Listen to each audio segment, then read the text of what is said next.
Ladies and gentlemen, welcome back to another video by yours truly. We are going to be discussing Reverse 1999 today, a brand new 2D turn-based role-playing strategy game, and it takes presence in the 20th century attached to a time-traveling theme. And it's also got some very real, authentic voice acting from backgrounds such as the British, Italian, Russian, Cantonese, and even French, and a plethora of others that I'm sure you'll be able to pick up on.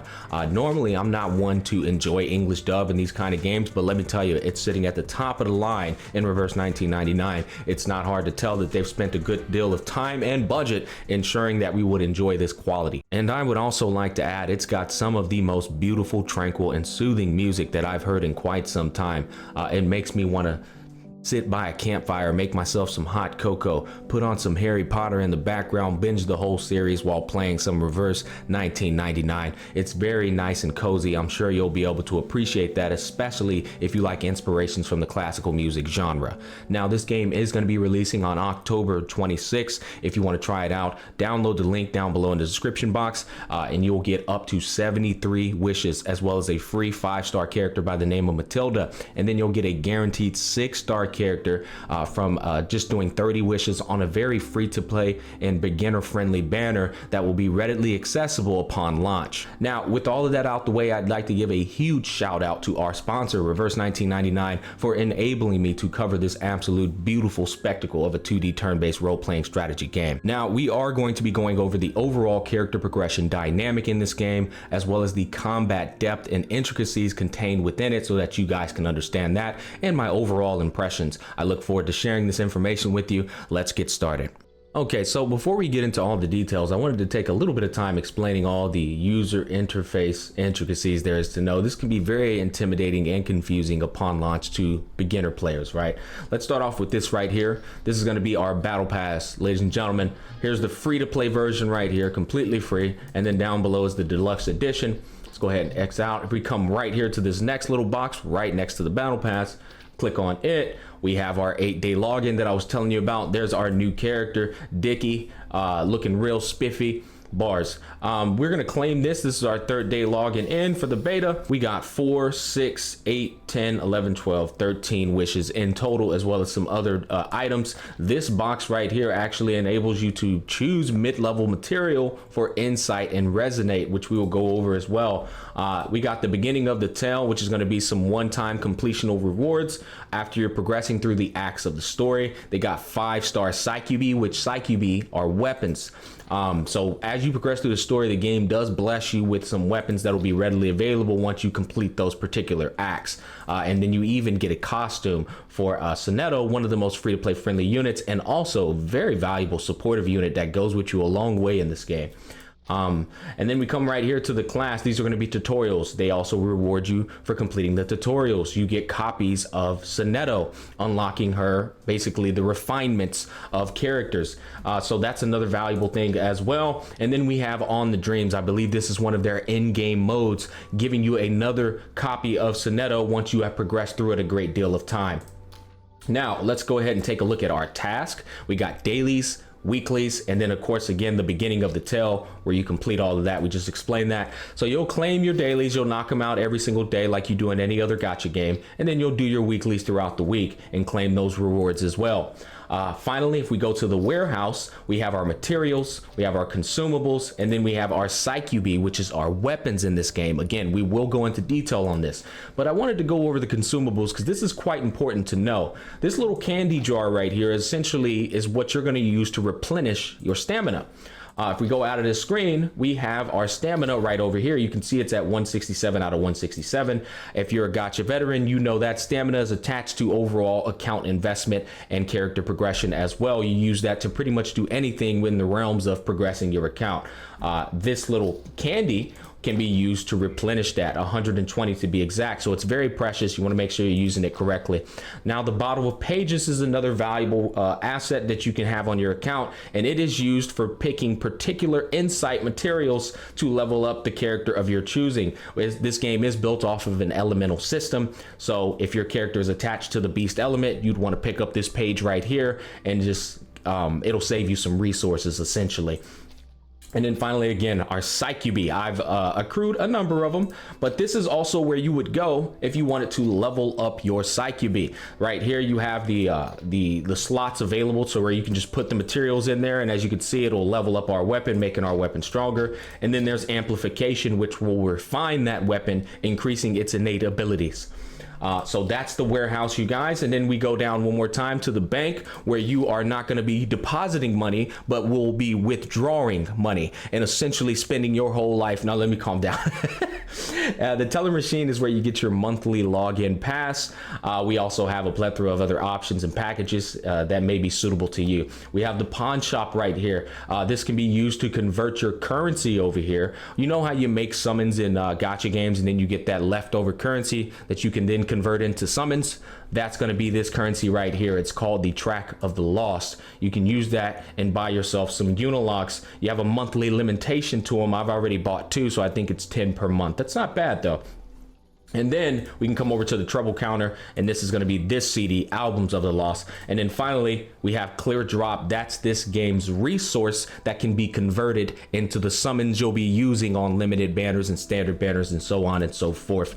And then finally, we have the drop counter. This is where you go to just convert, like I said, that clear drop into summons. The fragment shop is going to be these resources right here. So we have our thought element, and then we have our thoughts in entirety. Okay, there we go.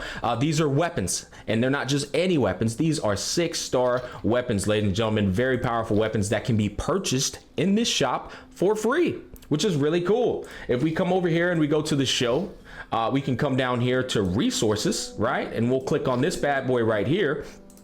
And this is essentially where you go to do your dailies and spend up all of your stamina. Okay, but what's cool about this very first one is you get 2 completely free, I guess you could say, roles, to where you don't have to worry about spending any stamina to grind up this resource right here. You can just get 2 for free every single day, and then after you run out of those 2, I believe you'll probably have to start spending your stamina. I haven't actually tried that yet, but this is where you would go to get that resource to purchase the weapons from the shop. Now, there are more resources in the resource panel.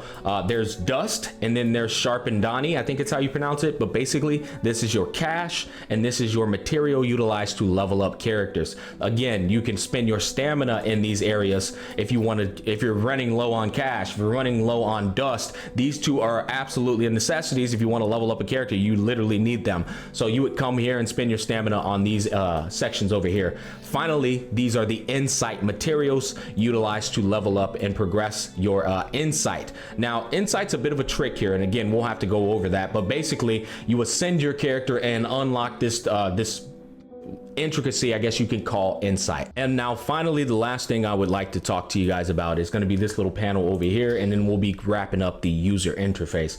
This little panel right here, if you go to Atlas, go to story review, you can actually review every single part of the story that you have progressed through thus far. And I'm not just talking about a little text description box. No, they've gone out of their way, went full-blown quality of life, enabling you to look at the cutscenes in full all over again. No matter what story progression you've gone through, you can always go back and refresh your memory if you want to. And I can say I'm very impressed with this, because so many games are lazy at enabling this feature, but they have definitely taken the time and consideration to do so. Now, I actually didn't finish going through the rest of the break. There was only 2 panels left. We got Puddle of the Rain, which is going to be your top-up system where you spend your life savings. And then we have the Wilderness Shop. This is that theme that's in pretty much every gacha game, where you have a theme you go to, you build a home on it, you put characters inside of it, you go check on them, build up their bonding, and then you collect a passive resource over time, such as dust, such as cash, and even resources pertaining to character progression. This is going to be right here in this area. You click on the Wilderness Shop, it'll take us into the wilderness area, and again, you can build on this little mini map here, place characters in there, and then you can click on one of them, collect their bonds that you've built up. Oh wait, I guess we got to come over here. Here we are. Yeah. Oh, I didn't know you can navigate around like that. Today years old.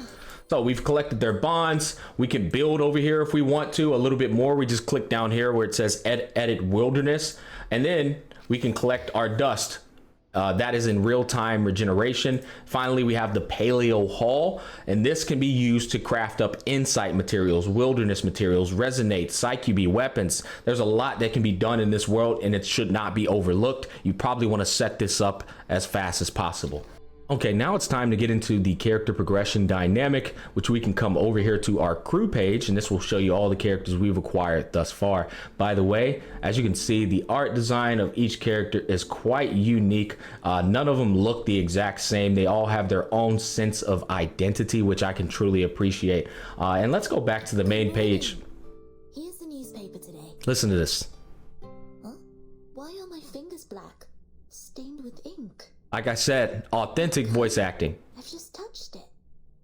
Beautiful background drop. Like I said, this art gives this game its own sense of identity. I can truly appreciate it. But let's go ahead and click on one of these characters so that you guys... Good day, my lord. Good day to you, my lady. Kind visiting me. Oh. And I regret to receive you in a room of nothing. Oh, well, I would like to receive you in a room of... You know what? We're going to keep it rated E for everyone in this sponsorship. Gacha Smack. Let's get back to, let's stay on track here, okay? I love Tenet. She's a gorgeous, look at the drip, man. God bless. She looks so good. Anyways, let's go over everything so that there's no confusion. So every single character in this game has 2 incantations and then 1 ultimate. So essentially 3 abilities in total. So she has her attack, which deals damage, reality damage to be precise, and then she has a buff that gives shield to the entire party for 1 turn. And then finally there's her ultimate that deals 600% reality damage and then applies a debuff to the target she hits, reducing their reality defense by 30%. Every character in the game has 2 incantations and 1 ultimate. We have our psycube, which is our weapon. We've already explained that earlier. You can equip a weapon to a character. And then we have portray. Portray is going to be that element of the gacha game where you get multiple copies of the character to increase their already pre-existing abilities and make them stronger. I currently have 2 copies of Tenet. So I made my ult stronger since, wait, let's scroll up here. Our ult got to boost it to 600% from, I think, 500%, which is nice. And then we have Shiny Diamond. It scaled its percentage up a little bit more too. But yeah, the more copies you get of a character, the stronger they will become, up to obviously 5 total copies outside of the original copy. And the next thing I want to talk to you guys about is the insight. This is what I was telling you about earlier. Once you level your character up to level 30, you can then ascend them so that they can level up to level 40. And upon ascending them, you will unlock their insight. This is going to be the inheritance, Insight 1, Insight 2, Insight 3. At level 30 Ascension, you will unlock Insight 1, and then you get that, whatever that ability may be to the character. These are the resources down here that are required to do it, and then you click on Insight, GG's. Now, Resonate, I have not unlocked this because I didn't make it to 3.2. But I did do a little bit of due diligence and research, and Resonate essentially is another character progression dynamic, more so into the later half of the game, that enables you to increase the base stats of the character in a customizable fashion. What I mean by this is, let's get my fat head out the way. If we wanted to increase reality defense specifically, I think you can use Resonate to do that. And that's a very positive thing, because then you can tailor the expertise of a character to increase exponentially. So speaking of the stats over here, I love their user interface. It's very, it's easily navigatable. And then they have question marks on every single stat, so that if you are confused with a particular stat, don't worry, the game will explain that to you. I can appreciate things like this, especially when I'm trying to figure out what stats do, which often at times in many games, I am trying to figure out what stats are doing. We got reality defense and mental defense. This is going to be the equivalent of reality being physical and mental being magical. And then finally, there's one additional element called Genesis, which deals true damage. And right now, as to my knowledge, it's associated with the poison element. Okay, now, is there anything else to talk about on this screen? I guess we can go over this briefly, even though we're going to go into a combat at the end. We have the elemental system. It's not overly complex. It's simplistic enough to understand. Essentially, you put the element of advantage against the element that is weak against that particular element. So if I'm going up against a enemy scenario where all of them are the mineral element, I want to put a star element character on my team to take advantage of that 30% damage bonus. And vice versa, I don't want to to put beast characters on the team if I'm going up against a bunch of mineral characters. So yeah, very simplistic concept. Now, finally up here, you can click on this little eyeball if you want to take a look at their cover, their voice lines, and then they have items that unlock once you increase their bond levels, which is really cool. Right now she has on this hat, but when I get 60% bond, I'll unlock another item that I believe I can equip on them, which is really cool. And then there's their story, and then you have the hanger where you can unlock portraits and outfits and stuff. I'm really impressed with the depth they've gone to with this game. It's been truly a gem. I have been playing the hell out of this non-stop during the beta, and I look forward to its release. I genuinely do. Now guys, let's go ahead and go into a combat system gameplay section so that you guys can understand how things work with the combat. We're gonna go over here to the resource section and click on this bad boy, and we get to do this for completely free because we have 2 chances up here, and we're gonna grind up the material utilized to get Psyche Beasts. So let's go ahead and click start. Now we have our recommendations down here. Generally, this will show you the element that is going to be the best to your advantage. But unfortunately, we're going up against a scenario where I don't have an element that's going to give me an advantage against this. So we can just throw whoever we want to in the party. But allow me to explain a little bit of the strategy I have. We have our sustainer right here. She provides a shield to the party, and then she also can reduce the reality defense of the enemy she attacks with her ultimate, and it lasts for 2 rounds. This is important because you want to make sure you have people on the team that are taking the advantage of that reality defense reduction and not mental, right? So if I put Pavia in the party, he does mental damage, so he doesn't net any advantage from that reality defense reduction. However, Sweetheart, on the other hand, if I look at her ability, she does reality damage on every single one of them. So reality damage, putting her with Tenet is a good synergy. Now, what I like about Sonetto is she has a buff that pretty much just increases your damage, period. So no matter if you're using magic or reality, Sonetto is going to be a good pick for you. But you want to make sure you're aware of the team building that you're doing and that they are synergizing with one another so they can do more damage. Now, the concept for me is very simple. You always have a sustainer, you always have a support, and you always have a DPS. In this case, we have our support, sustainer, and our DPS. And then this game allows you to have a 4th character on reserve in case one of your characters gets sent to the Shadow Realm, aka they die. You have that 4th character come in for them. And there are instances in this game where you can go all 4 characters on the party, but I believe you're going up against like some uber boss at that point. So let's go ahead and get into some combat and take a look at some of these things, and I'm going to explain to you how the combat system works.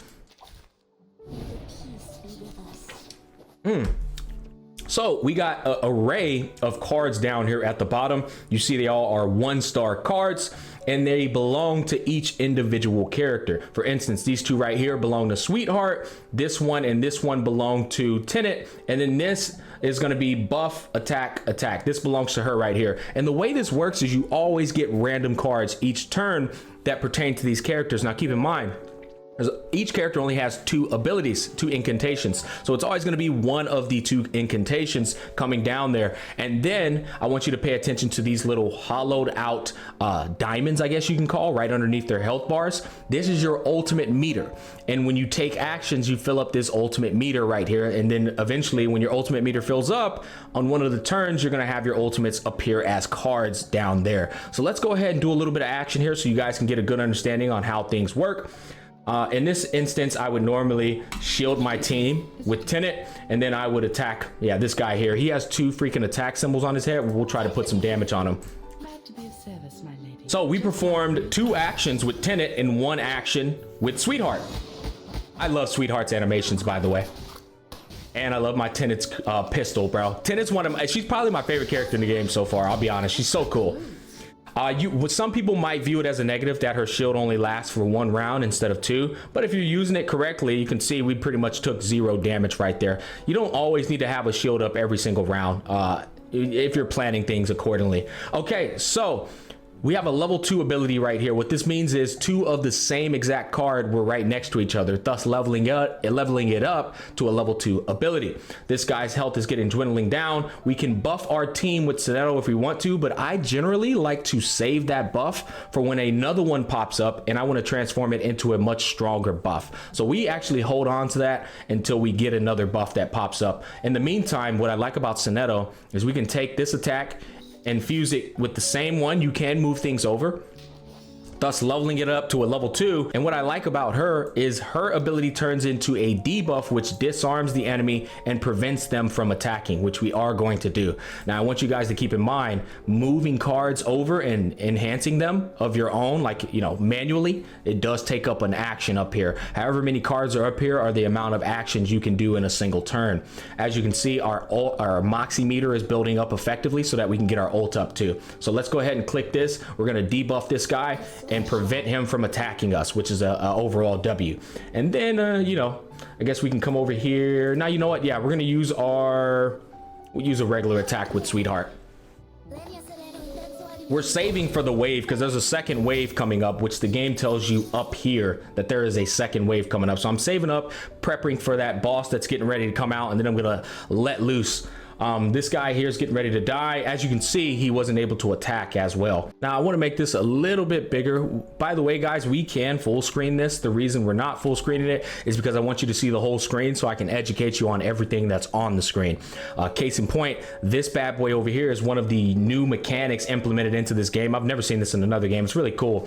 But I can come over here and I have one of two choices. It costs 40 and this costs 25. I have 57 in total down here. This builds up just from doing actions, but I could use this to generate a 1-star incantation for completely free, right? So we'll click on this and we can fuse this with any 1-star down here and increase its level, which, by the way, I'm a big fan of increasing her buff.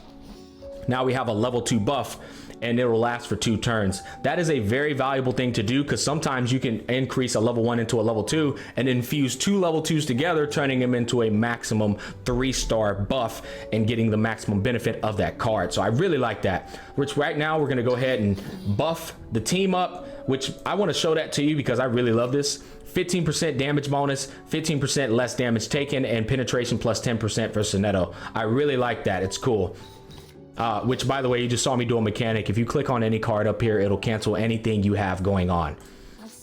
So we got the buff. Now it's going to be giving them a 20%, I believe. See how I canceled that? Come back over here and we can hover over it. I'm holding down the mouse to hover over what it does. 20% damage bonus, 20% damage reduction, 10% penetration. Click on that, boom, and now we're gonna get some very juicy damage going in here. And then let's head over to this guy. He is probably gonna be dead after that. Yeah, let's shoot. Intriguing, isn't it? So long lives this, and this gives power to thee. I love that freaking tornado ability.